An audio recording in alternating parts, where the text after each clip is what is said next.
What's up, everybody? Logic and Larry, your host Larry K here. We don't have a show this week, but I did want to touch base with you about something that I think is very important that you should all know about.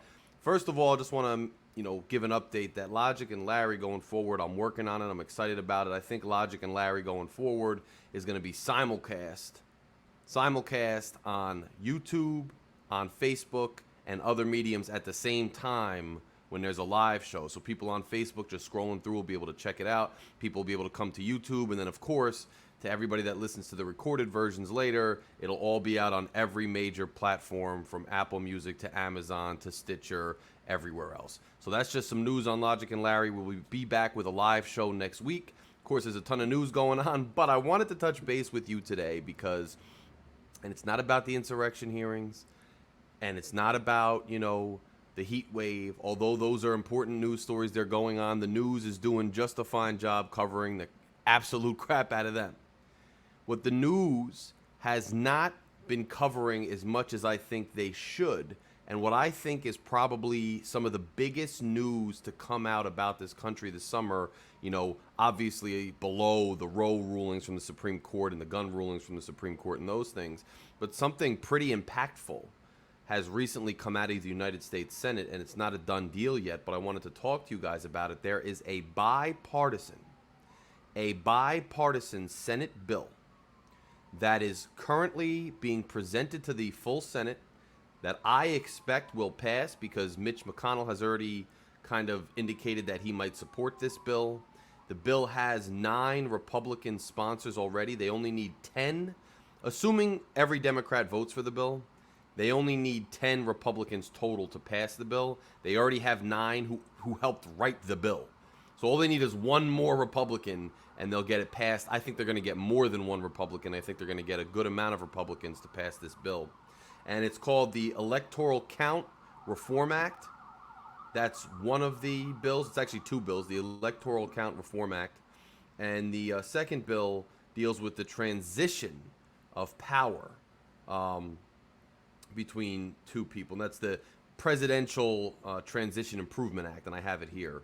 I'm reading it, the actual text of the act, which I will post if people want to read the act themselves. But guys, this is important because what this bill is going to do, and look, I've been down on the state of the country for a little bit. I've been down on, what America was doing for a little bit. Hasn't been good.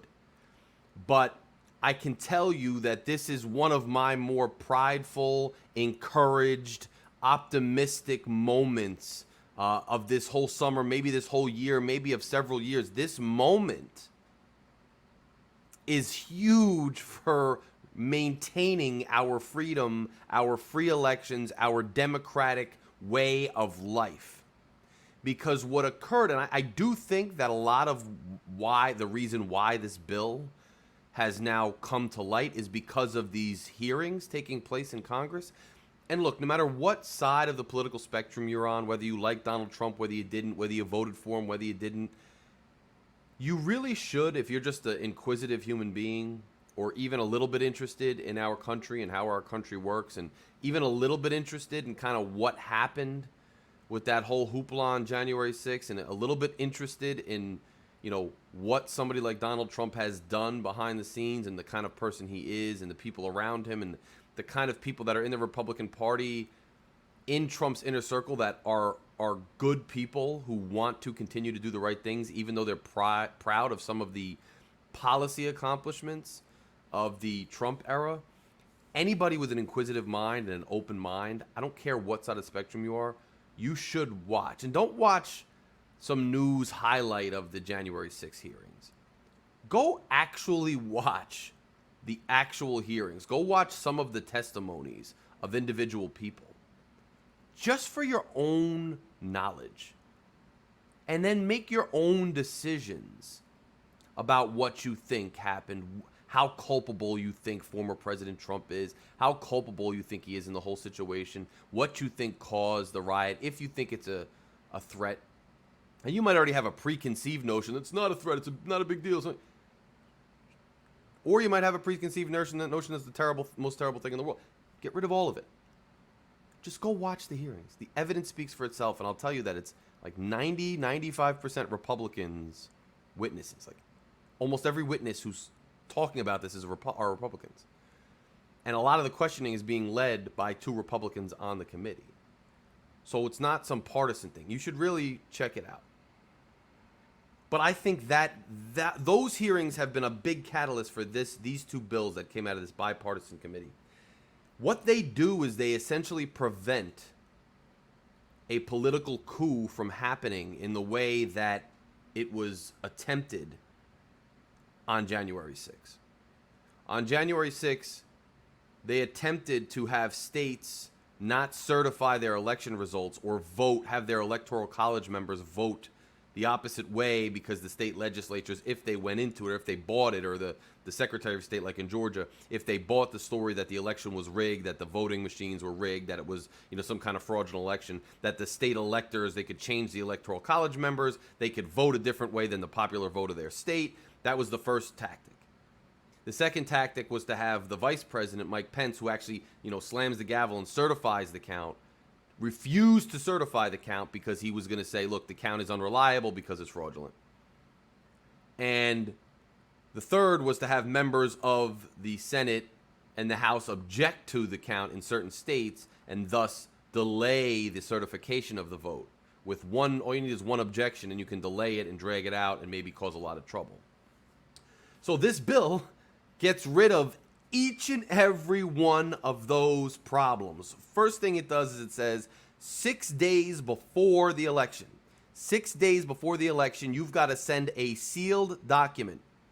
A sealed document to the federal government, and you got to be the governor or the Secretary of State of whatever state you're talking about. Every state, all 50 states have to do this. You have to send a sealed document to the federal government 6 days before the election. It's a certificate of ascertainment saying basically, this is what our state does. This is how we apportion electors. So we do, whoever wins the popular vote, we therefore nominate, this many in Jersey. It's like 13 or 14. We nominate this many people, and they vote with the popular vote of the state. These are the people. This is how we're going to do it. They have to send it 6 days before. Then on election day, they have to appoint their electors in accordance with the laws that were on the books in that state before election day. And they have to, at the same time they get to D.C., they have to hand in their votes, their certificates to the federal government to certify the election. Why is that important? Well, it's important because there was a lot of worry that in states where there were like a legislature that's friendly to one candidate or the other, that if the popular vote in the state didn't turn out the way they wanted it to turn out, that they could switch up the electoral college members in their state or make them vote a different way on the day of the election. But that's not possible anymore because the Supreme Court says you got to tell us 6 days before the election even happens. You got to tell us how you're going to apportion them and how it's going to work. So if your state has a law and your state goes through the process where they nominate the electoral college members and the electoral college members vote in accordance with the popular vote, and that's the law of that state, they have to disclose that to the federal government 6 days before the election. So on election day, they can't get back out of it. They already submitted the document. They can't say, oh, we don't trust the vote, so you know what, we're not going to do that. We're going to appoint our own electors and just vote for the other guy instead. They can't do that. They're locked into how it's going to work.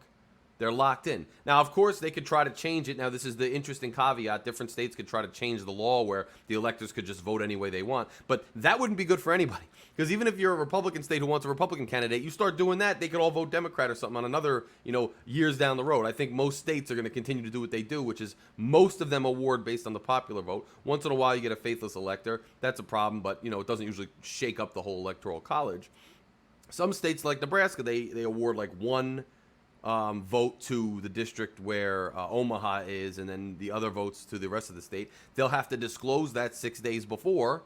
So 6 days before, they say, well, whoever wins Omaha, they get the one vote, and whoever wins the rest of the state, they get these. These are how we do the electors. This is how they're going to vote. They have to hand that in 6 days before. So that prevents a lot of nonsense that could have happened from taking root. And it also mandates that the state appoints them on election day in accordance with the laws that were in effect before election day. So they can't just see a result they don't like and switch it up.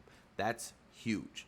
Now, again, each state kind of has autonomy with how they do their electoral votes. So if states want to go completely rogue, that's one thing. I just don't see why they would. Most of the red states are going to want their apportionment the way it is. Most of the blue states are going to want theirs the way it is. And the swing states are probably going to want to be swing states and not just let the electors decide it. And I'll tell you what, the citizens of a state where the electors just decide it without the consent of the popular vote of the people, I think there'll be a lot of shakeup within those states from the people of those states saying, hey, we don't like that.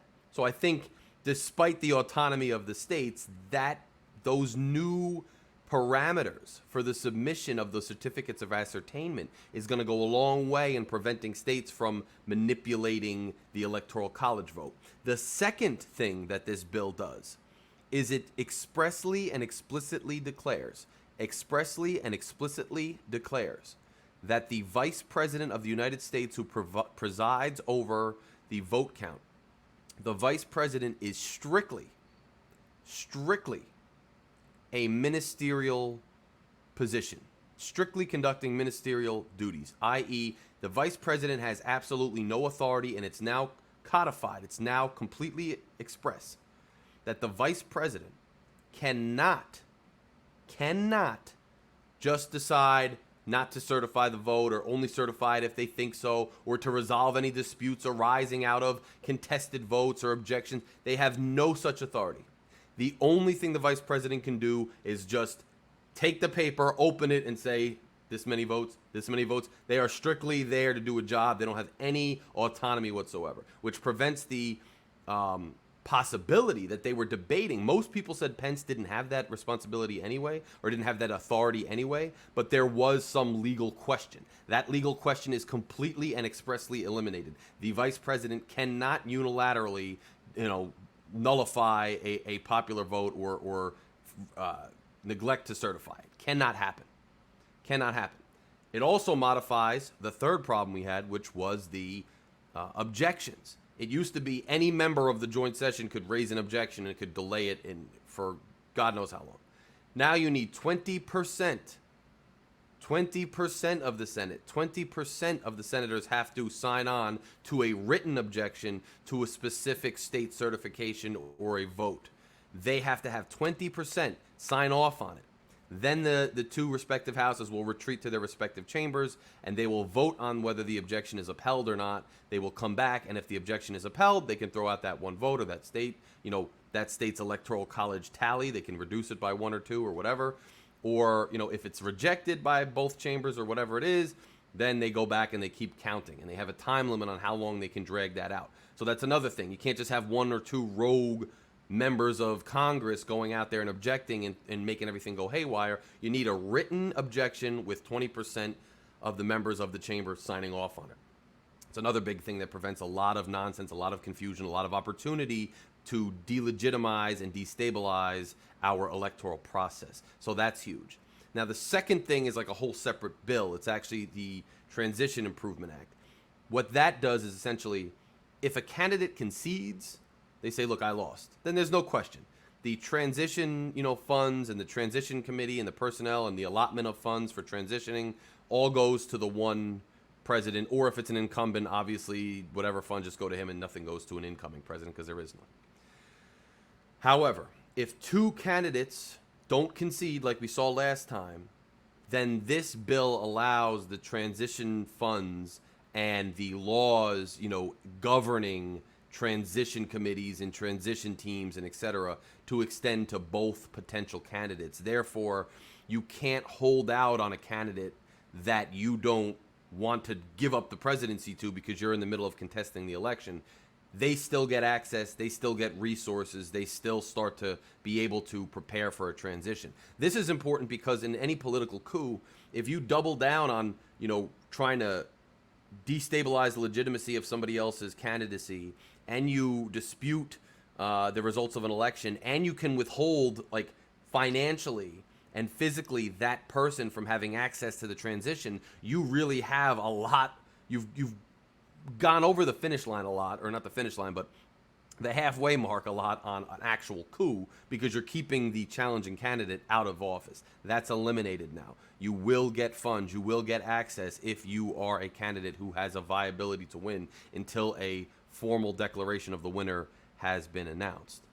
It also limits disputes to, it goes right to a federal district court, and then it goes right to the Supreme Court, and it's expeditious. So there's, no confusion about who settles these disputes, how they get settled. It's all spelled out in these bills. So I know that was like, I came at you fast. I came at you with a lot. Again, the news is not reporting that much on this. It still has to go up for a vote in the Senate, and then it has to pass the House. But I just think with the bipartisan support that it already has, I'm pretty convinced that this is going to pass. And if you were kind of dejected on the 4th of July, I mean, it's a heat wave right now. Go out and celebrate this weekend. And I know it sounds melodramatic, and I know it sounds like, all right, Larry, with your rah-rah American stuff, but if you guys are students of history and you're students of politics, this is huge. The thing we pride ourselves on so much in this country, even though it's in its infancy, is that we feel, or at least a lot of us felt, that we had certain mechanisms in place in this country to prevent a coup or a dictatorship or, an authoritarian government. We have safeguards in place to, make sure our elections are free and fair, and that the transitions of power are seamless. And other countries, even, especially aspiring democracies, have long looked to us for how well we are able to transition power, how peaceful it is, how we've avoided coups and armed conflict for most of our history. And that was called into question on a fundamental, intrinsic, minute detail level when you're looking at the statutory and legal mechanisms available to somebody who wanted to stage a coup or who wanted to thwart our peaceful transition of power. It was evident that we had some weaknesses there, and that those weaknesses could be exploited at a later time. And there was a lot of speculation, even from Von Totten, the individual from the Oath Keepers who testified at the hearings last week. He speculated that this way of trying to steal an election, or this way of trying to manipulate it, would continue with Trump himself or with a successor, unless something was done about it. This bill, as much as it seems lost in the news because it's not a hot button issue and it's not some social cultural issue, this bill and the fact that it's bipartisan is somewhat of a glimpse into the fact, along with the infrastructure bill, along with the gun bill, and I know it's not enough, but people always want to focus on what we don't get done. And there's plenty of criticism to go around about how dysfunctional this congressional system is and how dysfunctional it is because of gerrymandering. And we talked about it a lot in the last show with Alex Darlington. But the fact is, this branch of government and these branches of government still do, barely, but they do, their jobs. This is a moment in American history where this body, the Congress and the Senate specifically, go into the House. The House is out getting, protesting and then getting arrested, passing bills that'll never pass the Senate. I don't know what they're doing. But they'll pass this because the Senate sat and did it. This is very important. This closes a huge threat to our free elections. This is something to celebrate, not just as an American, but as a human being who happens to reside within the borders of this country. You should celebrate it too, because it's one, even if you think it's small, and it's not small. It doesn't seem big because it's not a cultural hot button issue, but it's not small. But this act, this bill, if and when it passes, this bill is going to go so far in preventing our nation from falling into the plight of so many before us and so many in current existence and so many soon to still fall into it, which is to fall into dictatorships or to lose their democracy or their free elections. This goes a long way in patching up real vulnerabilities in our system, and it should be celebrated, and I'm proud of it. And this bill, along with what's going on at these hearings, is showing you that when you get enough people with common sense and some kind of moral compass and objectivity in a room with a little bit of pragmatism, you can address much needed issues and embrace much needed solutions to get us some semblance of progress and some semblance of productivity. It can happen. The smart people in the room, the common sense people in the room, the pragmatists in the room, the objective thinkers in the room need to stand up more and more and more because it gets us somewhere. It really does. With all that being said, Logic and Larry returns next week. I hope you enjoy it. Go back and listen to episode 56 if you haven't heard it yet. It's a heat wave. It's crazy outside. Go in the pool. Go to the beach. Stay inside in the air conditioning. Do whatever you got to do to stay cool because it's crazy out there. Enjoy the weekend. Celebrate this bipartisan bill that's not passed yet, but I think it will. It's out there. I will post the text for anybody who wants to read the whole thing. Until then, Logic and Larry signing out, and I'll talk to you guys very, very soon. Love you guys. Later.